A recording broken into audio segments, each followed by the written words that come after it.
qué gusto saludarlo. Llegamos a la mitad de la semana. Gracias por acompañarnos este miércoles. Los saluda Enrique Villanueva. En 15 minutos le tenemos la información que le ayudará a tomar mejores decisiones. Mire, una vez que el Consejo General del Instituto Nacional Electoral entregue a Claudia Sheinbaum su constancia como presidenta electa de México, será recibida por Palacio Nacional por el presidente Andrés Manuel López Obrador. De acuerdo con el mandatario, la reunión podría suceder a partir del próximo lunes y servirá para acordar el plan que dará inicio al proceso de transición, entre ellos las giras de trabajo que harán juntos por el país. Por cierto, será Juan Ramón de la Fuente quien se encargue de esta transición. Formalmente va a ser presidenta electa cuando le entreguen su constancia de mayoría, creo, si no estoy equivocado. Entonces, a partir de ahí, pues vamos a establecer comunicación. También en temas electorales y debido a las múltiples quejas y dudas, así como los cuestionamientos, el INE prevé un eventual recuento de votos en 102.388 casillas. Significa que alrededor del 60% de las más de 170.000 casillas que fueron instaladas el domingo serán revisadas. Así lo informó el consejero electoral Martín Faz. Explicó que sí puede haber inconsistencias entre lo contabilizado por el funcionario de casilla, pero que rechaza cualquier posibilidad de fraude electoral. En otras noticias, la Secretaría de Relaciones Exteriores informó que tras concluir el proceso legal del británico-mexicano Manuel Guerrero Aviña, podría salir de Qatar solo si paga una multa. De acuerdo con el juez, Manuel, quien se encontraba en libertad provisional en la ciudad de Doha, fue sentenciado a 6 meses de prisión que no deberá cumplir, así como una multa de 10,000 riales, ya lo que equivale más o menos a unos 50,000 pesos mexicanos, lo que permitiría que este mexicano viajara a nuestro país. Manuel fue detenido el pasado 4 de febrero tras acudir a una cita sexual con una persona del mismo género y en prisión le habrían sembrado una dosis de droga. El mexicano es portador de VIH y requirió de medicamentos que las autoridades cataríes retrasaron en su entrega. Y mire, al respecto, el comité de Manuel Guerrero señaló que, contrario a lo que comunicaron la Cancillería mexicana, Manuel no podrá salir de Qatar ya que su sentencia no se encuentra firme. Destacó a través de un comunicado que Manuel cuenta con 15 días para apelar la sentencia. Además, acusó a la Secretaría de dar información imprecisa sin consultar a la familia o a sus representantes legales. Y regresando aquí a México, personal de la Fiscalía General en cumplimiento a una orden de aprehensión contra Felipe N., exsecretario de Policía Municipal de Iguala, Guerrero, quien está presuntamente involucrado en el caso de los 43 desaparecidos de Ayotzinapa. Felipe N. fue detenido en el 2016 por la División de Inteligencia de la Policía Federal afuera de su domicilio y fue señalado como una pieza fundamental y directa en lo ocurrido el pasado 26 de septiembre. Y respecto a los calores, le cuento que mayo es el mes más caluroso en la historia de nuestro país, así lo informó el Servicio Meteorológico Nacional, y fue el segundo más seco desde 1941, pues casi no llovió. La precipitación acumulada fue de apenas 9.9 milímetros. En ese mes la temperatura media observada fue de 27 grados centígrados, cuando en promedio es de 24.1 grados. Por su parte, Conagua informó que de las 210 presas del país, solo 2 están al 100%, 16 arriba del 75%, 32 rebasan el 50%, mientras que 160, que son la gran mayoría, tienen menos del 50% de almacenamiento. ¿Y qué cree?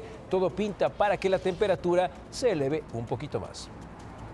En la Ciudad de México le cuento que a 2 días de la jornada electoral, ayer la virtual candidata electa de la jefatura de gobierno, Clara Brugada, encabezó el programa de retiro de propaganda electoral. Después de 3 meses de campaña, la ganadora dio inicio al retiro y reciclaje de miles de lonas, las cuales buscan convertir en tabiques verdes, que serán usados para la construcción de las utopías que prometió en campaña. Además, Brugada anunció que hará una gira de la victoria en colonias y alcaldías por haber sido favorecida con el voto de los capitalinos. ¿Qué le parece?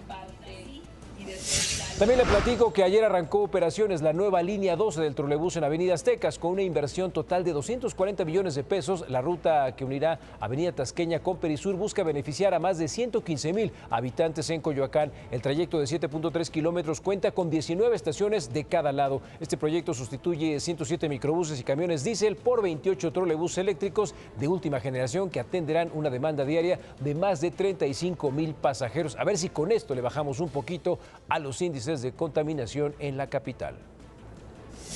Oiga, ¿y cómo vamos con el tema del agua? Le cuento que en la última semana el sistema Cutzamala perdió 6.51 millones de metros cúbicos de líquido. Actualmente cuenta con tan solo 27.5% de almacenamiento, un poco más de 215 millones de metros cúbicos de agua. Cuando el nivel de líquido llegue a 155 millones de metros cúbicos, habremos llegado al famoso día cero y estaremos en la peor crisis de agua en la historia del Valle de México. Así que mientras no tengamos una fuente alterna de agua, les sugiero hagamos equipo y cuidemos el agua, por favor.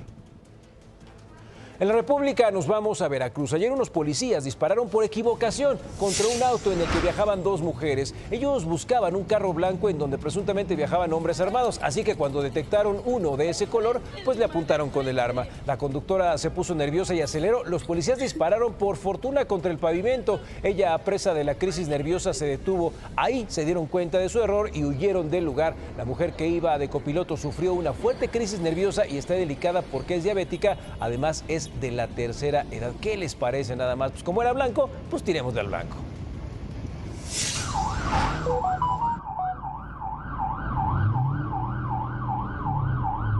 Nos dispararon, traigo el casquillo.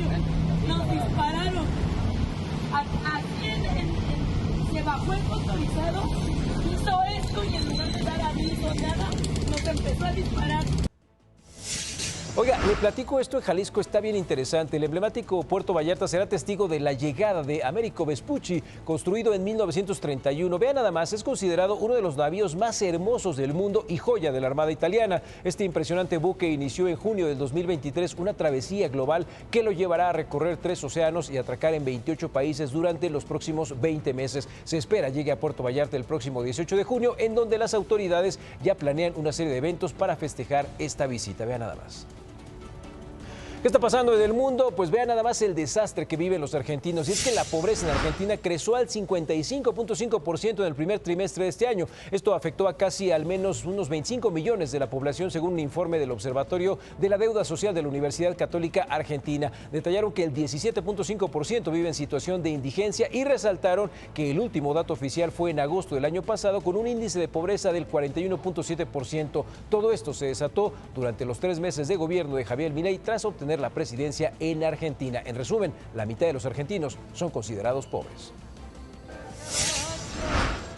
En otras noticias, la esposa de Pedro Sánchez, presidente de España, Begoña Gómez, fue acusada por presuntos delitos de corrupción en el sector privado por tráfico de influencias y corrupción en los negocios con una empresa privada. Y como parte de una investigación, un juez de Madrid la citó a declarar el próximo 5 de julio. Además, se dio a conocer que el magistrado decidió abrir otra investigación para determinar si entre los documentos investigados hay alguno con fondos europeos tras ser denunciada por un sindicato de funcionarios públicos autodenominado Manos Limpias.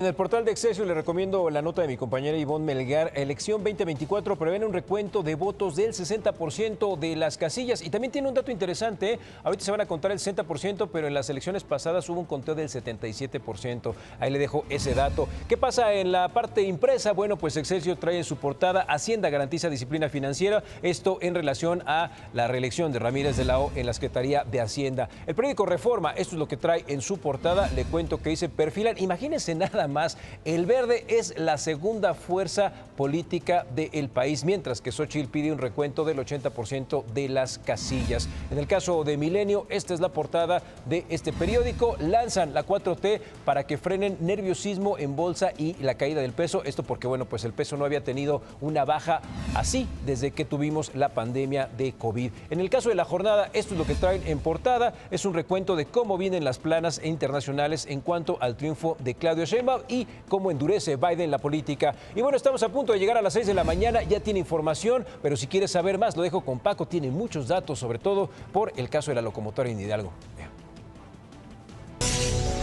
Una vez que el Consejo General del INE entregue la constancia de presidenta electa a Claudia Sheinbaum, ella se reunirá con el presidente López Obrador, se pondrán de acuerdo para iniciar el proceso de transición.